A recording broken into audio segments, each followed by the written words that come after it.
Meus irmãos, a paz do Senhor, nós queremos compartilhar um texto com vocês que encontra-se em Salmo 116 e o versículo 15 diz assim: Preciosa é aos olhos do Senhor a morte dos seus santos. Na maioria das vezes que nós utilizamos este salmo, nós utilizamos em uma situação de luto, né? Geralmente em cerimônias fúnebres, lê-se muito esse texto, porque o texto, a princípio, diz que é valoroso, né, aos olhos do Senhor a morte de um crente, de um justo. Cabe aqui a pergunta: Deus acha valioso a morte de um crente? Porque precioso, o adjetivo aqui precioso, aponta para isso, para algo que tem valor, né? Então, a gente às vezes utiliza esse texto nas situações aqui que eu falei, numa situação de luto, numa situação de dor, né, de perda de um ente querido que partiu, e aí a gente acrescenta a ideia de que é precioso para Deus porque aos olhos dele, né, a pessoa já está salva, a pessoa já está segura, já se encontra no paraíso, já está com Deus, não é? E, como diz o ditado, já partiu desta para melhor, o justo. Ok, eu quero fazer aqui uma breve análise com vocês para tentar responder a pergunta se de fato Deus acha precioso aos seus olhos a morte de um justo, ou de um santo, ou de um crente, para que a gente possa estar seguro ao passar esta informação, né? Vamos recorrer, claro, ao contexto. Dentro do contexto, nós faremos aqui algumas análises pontuais do ponto de vista hermenêutico e do ponto de vista exegético, para a gente perceber se de fato essa informação ela é real. E talvez você me diga, irmão Nequinho, tá aí, o texto é claro, o texto diz de fato que Deus acha precioso a morte de um santo ou de um crente.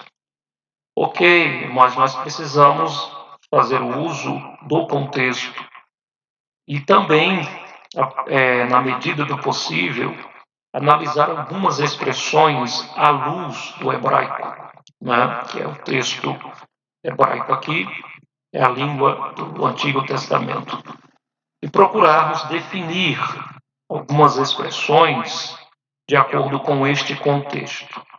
Ok? Então, aplicando uma regra que, para mim, é uma das mais importantes regras da hermenêutica, das regras da hermenêutica, que é a gente precisa definir determinadas palavras, o sentido de determinadas palavras mediante seu contexto. Devemos recorrer ao contexto. E aí vamos recorrer ao contexto imediato, que é o contexto de todo o capítulo. Vamos voltar ao seu versículo 1. Vamos começar a nossa leitura do versículo 1. Por quê?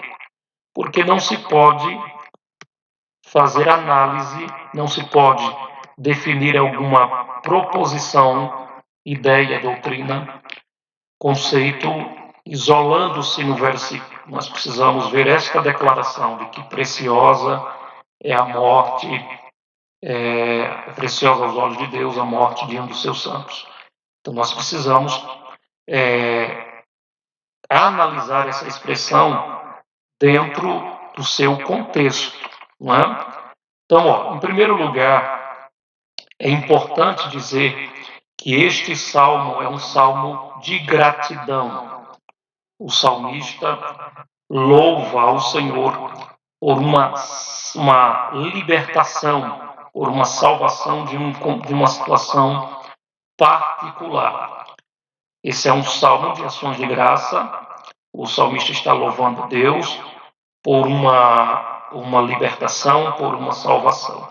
Você já pode ver aqui na epígrafe, aqui, onde o mouse está passando, na epígrafe, no título, amor e gratidão a Deus pela salvação. Então Deus livrou o salmista de uma situação difícil, de uma situação terrível, né, de uma ocasião trágica. Então vamos ler o texto e à medida que a gente for fazendo a leitura, a gente vai parando um pouquinho e definimos algumas questões textuais à luz do hebraico. Por isso que eu coloquei aqui uma versão interlinear, em cima está a tradução e abaixo estão os vocábulos hebraicos, porém esses vocábulos não estão flexionados. Estes vocábulos eles estão aí na sua forma fixa, né? Morfologicamente falando. Então, o salmista diz assim: amo o Senhor porque Ele ouve a minha voz e as minhas súplicas. Uma coisa importante a se dizer é que quando a gente for analisar um salmo, a gente tem que estar atento sempre ao que diz o primeiro verso, que é a primeira linha, em relação à segunda linha, que é o segundo verso. Por exemplo, eu percebo aqui que há um paralelismo, que é algo paralelo, um ao lado do outro. Que há aqui um paralelismo que tanto sinonímico, porque voz e súplicas aqui apontam para a mesma ideia, né? O clamor do salmista, e só que aqui há um clímax. No versículo 1, na primeira linha, ele diz que o Senhor ouve a sua voz. E na segunda linha há um clima mais, como assim, mais enfático, uma situação mais enfática, quando ele usa a expressão súplica, né? A expressão súplica, conforme está aqui no original, seria favor, né? Súplica, gente, seria um pedido mais profundo, um rogo, né? Um pedido mais intenso. Então ele diz que ama ao Senhor, porque isso aqui é uma conjunção explicativa. Qual é a razão pela qual o salmista ama ao Senhor? Porque o Senhor ouve, ou ouviu, como diz algumas outras traduções, o verbo no pretérito perfeito. Ele ouviu a voz, ele ouviu a súplica. Olha o versículo 15, a outra razão, aliás, versículo 2, a outra razão, ele continua ainda dizendo a razão pela qual ele louva ao Senhor. Ele diz, porque inclinou para mim os seus ouvidos, invocá-lo-ei enquanto eu viver. Olha que coisa interessante. Porque ele inclinou para mim. Essa expressão, inclinou para mim, ela é uma expressão idiomática. Deus não precisa se inclinar para ouvir alguém. Mas essa é uma forma de dizer que Deus foi favorável, que Deus atendeu a oração, que Deus ouviu a oração.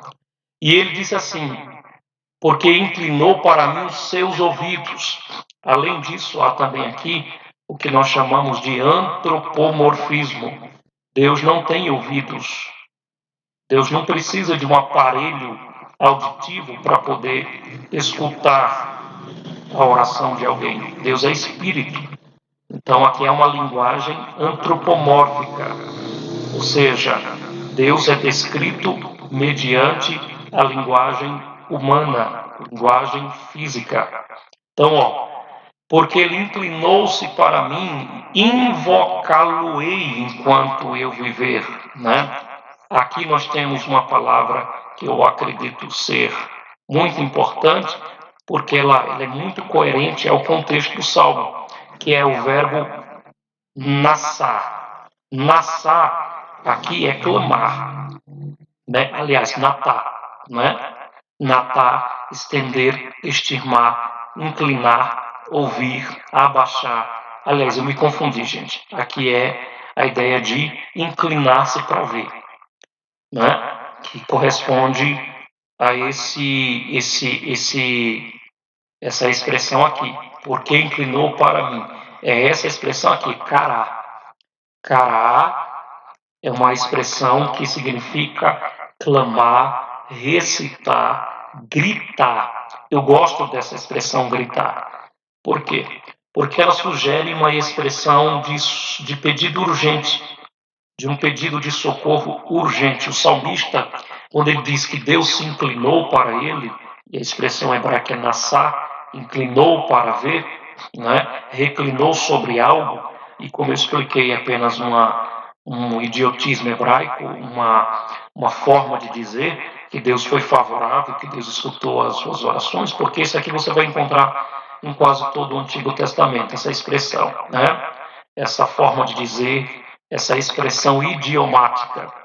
E ele invocou. Então, este verbo cará, gritar, pedir, clamar, invocar, sugere o contexto de dificuldade que o salmista se encontrava. O salmista se encontra aqui num momento muito difícil da sua vida, num momento de desespero, e que ele grita, ele pede que o Senhor haja, ele pede por socorro, e ele diz que o Senhor inclinou no seu contexto de sofrimento, no seu contexto de angústia, ele gritou e Deus escutou a sua oração. Ele pediu por socorro e Deus, ele ouviu, inclinou-se, foi favorável a ele. Então o verbo cará aqui, que é aqui, gente, ó, o azulzinho é o hebraico. Aqui ele não está conjugado, né? Então, enquanto ele viver, perceba, então ele diz, enquanto eu viver, eu clamarei ao Senhor. Olha o versículo 3, eu poderia dar aqui a estrutura de um salmo de ações de graça, mas o vídeo vai ficar muito longo, eu só quero compartilhar uma curiosidade do versículo 15. Então, ele vai apresentar agora a razão do clamor. O porquê o salmista louva a Deus. Por quê? Aí ele vai dizer aqui, laços de morte me cercaram e angústia do inferno se apoderaram de mim. Caí em tribulação e tristeza.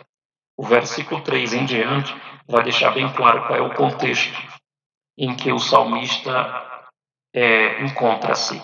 Ele usa uma expressão aqui figurada, morte não tem laços, mas ele diz laços de morte.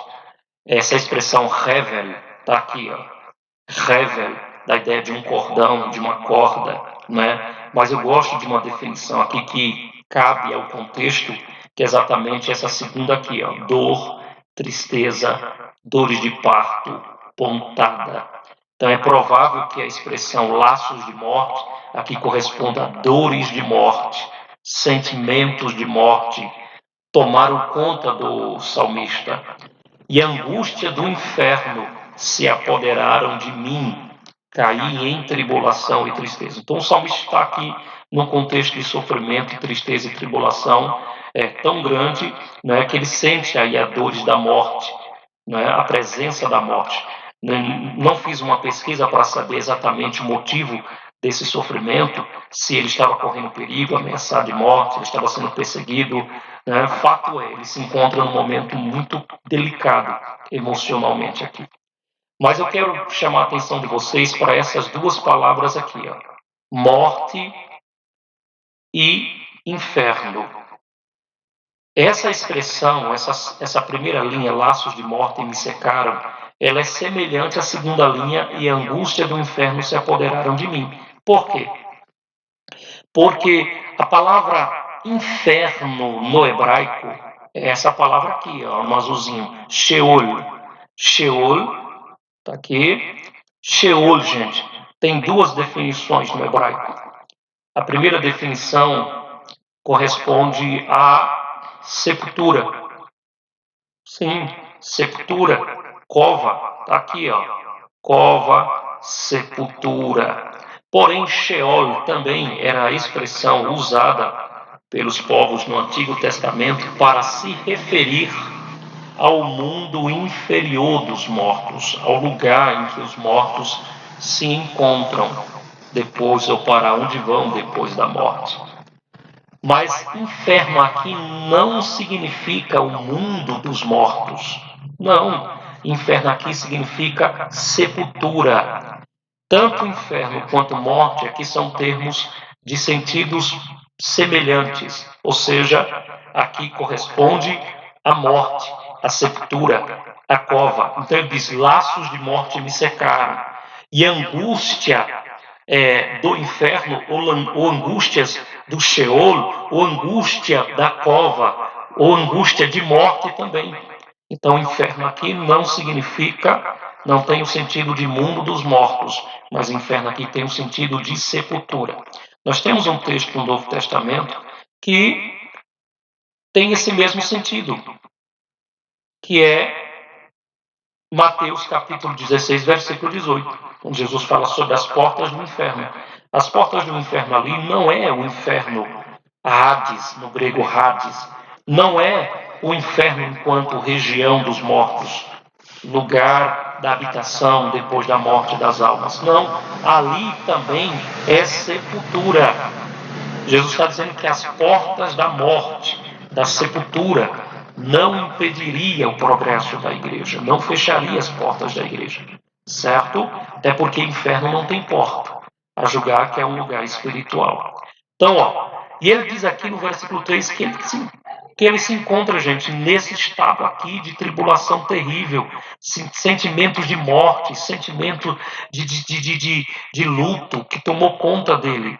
E aí, o versículo 4, ele vai dizer o seguinte: então, enquanto eu me encontrava neste estado, eu me encontrava nesta situação, com sentimentos de morte, dores de morte, em profunda tribulação e tristeza, eu invoquei o nome do Senhor. Olhe o mesmo verbo aqui, lá no versículo 3, o verbo cará, não é? Clamar, aqui invocar também é cará. Aqui é a ideia de pedir por socorro. Gritou em alta voz.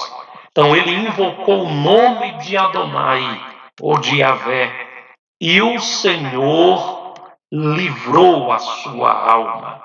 Livrou a sua alma da morte, livrou a sua alma da tristeza, livrou a sua alma da angústia. É isso que o salmista, é por esta razão que o salmista louva ao Senhor, por Deus ter o livrado da morte, por Deus ter tirado ele desse contexto de depressão profunda. Pode-se muito bem que o salmista estava com uma depressão profunda, com sentimento de morte, dores de morte, angústias e tribulação. Mas ele gritou por socorro e Deus agiu em seu favor. Olha o versículo 5. Ele vai dizer que Deus é compassivo e Deus é justo. É o Senhor nosso Deus, Ele é misericordioso. E por que Ele está dando um testemunho dessa bondade e dessa justiça? Porque Deus o livrou. Porque Deus o tirou desse contexto de sentimento de morte. Ou quem sabe aqui, nós não sabemos o contexto, eu não estudei o contexto, estou apenas fazendo uma análise textual. Quem sabe o salmista estava correndo risco de vida, ameaçado de morte, e Deus o livrou da mão dos seus inimigos. Né? E esse contexto, como qualquer pessoa ameaçada de morte, tem dores, não consegue dormir, está em constante tribulação, em perturbação na alma, né? E pode ser que seja o contexto do salmista. O fato é, Deus o livrou. Deus deu livramento. E ele dá aqui no versículo 5 testemunho da bondade, da misericórdia e da justiça de Deus, porque ele o livrou da morte. Olha o que ele diz: o Senhor vela pelos simples. O Senhor vela pelos simples. Essa expressão simples aqui tem a ideia de alguém, no contexto, alguém que talvez não tenha tanta importância, que não tenha tanto nome, que não tenha tanta expressão social, mas Deus vela, né? Deus guarda, porque a expressão aqui é guardar, aqui, ó, chamar, o verbo chamar. Deus guarda, Deus estar atento, Deus zela pela vida dos simples, né? E quem sabe o simples aqui no contexto seja o justo. Deus guarda a vida do justo. Deus observa a vida do justo. Deus vigia a vida do justo. E aquele que se acha prostrado, ele me salvou. Essa expressão aqui, a gente, e achar, salvar aqui, corresponde, essa palavra corresponde à expressão grega sóteros. Sóteros, né, salvar, livrar. Só que eu quero deixar uma coisa bem clara para vocês. As ideias teológicas em torno da palavra salvação dependem do contexto. Salvação aqui, meus irmãos, não é livrar do inferno, da condenação. Salvação, a ideia de salvação no Antigo Testamento é livramento de um perigo, livramento de uma situação específica, livramento de um momento de dor, de luto, de desespero. É essa a ideia de salvação aqui do verbo iachar. Deus salvou, certo? Aí ele diz, volta minha alma ao teu sossego. Por quê? Porque Deus foi generoso com ele. Ele estava perturbado e agora Deus trouxe a paz. Pois, aí olhe a conjunção conclusiva. Pois, livraste da morte a minha alma, das lágrimas os meus olhos, da queda os meus pés. Tá aí a razão porque o salmista louva a Deus neste salmo, porque o salmista está cheio de gratidão por Deus, porque Deus o livrou da morte. Essa é a ideia do Salmo 116. É aqui que ele vai dizer que, olha o versículo 9, eu andarei na presença do Senhor na terra dos viventes, ou seja, eu estarei entre os vivos.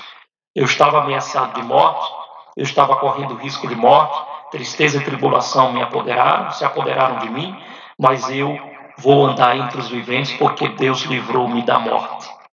Veja, e eu cria, ainda que eu estivesse sobremodo aflito, ainda que eu estivesse em tribulação, mas eu tinha fé que Deus iria me livrar da morte. É isso que o salmista está dizendo. Então, o versículo 11 diz, é claro, aqui ele, na angústia, na perturbação, no seu incômodo na alma, ele chegou à conclusão que não merecia, que nenhum homem merecia a confiança, porque esse homem é mentiroso. Porém, irmãos, isso é muito interessante dizer. Olhe, a Bíblia diz que todo homem é mentiroso. Não. A Bíblia não diz isso. A Bíblia diz aqui que é o salmista, na sua circunstância pessoal de sofrimento, ele vai dizer que na sua perturbação ele perdeu a confiança nos homens. É isso que o Salmo quer dizer. Aí, versículo 12, nós conhecemos, diante de tamanho livramento, tamanha bondade, misericórdia, ele pergunta o que vai dar ao Senhor. E aí ele chega à conclusão que ele vai pagar os seus votos, né, a Deus na presença de todo o povo, para que o povo veja e cante e louve a fidelidade de Deus. Ok? Chegamos no verso 15. Olhe que nós recorremos ao contexto. Então vamos aqui pontuar algumas coisas antes de nós comentarmos o verso 15. Primeiro, o salmista vai louvar a Deus porque ele está de sobremodo tomado por sentimentos de morte, tristeza, medo, né? Em grande tribulação. Esta é a razão pela qual o salmista vai louvar ao Senhor.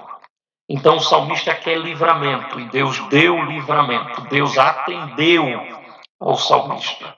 Deus livrou o salmista.